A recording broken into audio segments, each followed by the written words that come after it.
m'appelle Hervé Héon et j'assume. Merci beaucoup.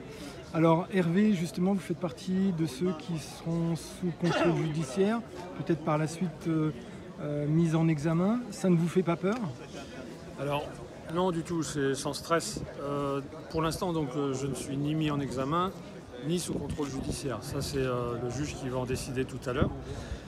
Mais je n'ai aucun stress par rapport à ça. C'est une action qui est complètement assumée. Donc j'ai participé au bon déroulement de cette action. C'est ce que j'ai déclaré le 3 août dernier devant ce tribunal ici d'ailleurs. Et ça a été remis au juge. Donc c'est assumé. Et, effectivement, nous demandons le procès, sachant que ce procès ne sera pas le nôtre, mais celui de l'agro-industrie. Oui, comme il a été rappelé tout à l'heure par d'autres témoignages, c'est pour mettre en avant justement ces problématiques liées à l'agro-industrie. Tout à fait. Il n'y a pas eu de débat démocratique par rapport à ça. Ça s'est imposé à nous. Et aujourd'hui, donc, les conséquences sont là. C'est la pollution de l'air, pollution de l'eau, pollution des terres. Et puis le bien-être animal aussi. Et puis même le bien-être, y compris des agriculteurs qui sont dans l'intensif et qui sont sous pression permanente. Donc de toute façon, tout le monde aura à y gagner.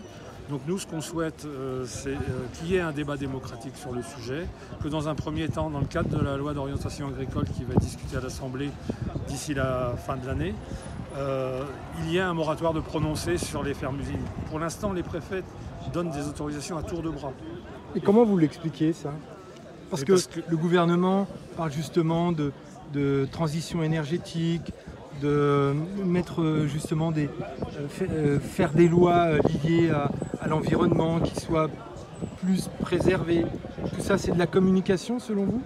C'est plus que de la communication, enfin oui, c'est de l'enfumage. C'est de l'enfumage et de toute façon, donc, le lobby agricole est tellement puissant qu'il est également présent au ministère de l'Agriculture. Et donc, pour l'instant, ça n'ira pas dans un autre sens. Si nous, on n'agit pas justement pour modifier tout ça, quoi. Et on le voit bien au niveau des faucheurs d'OGM, par exemple, que effectivement, le changement, il s'est fait, l'interdiction d'un maïs transgénique s'est fait parce qu'il y a eu des actions qui ont été menées, des actions de désobéissance.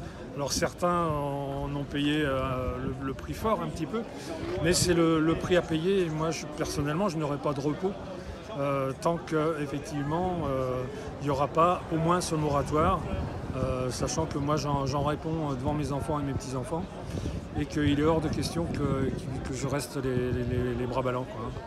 Merci beaucoup pour Jam Radio.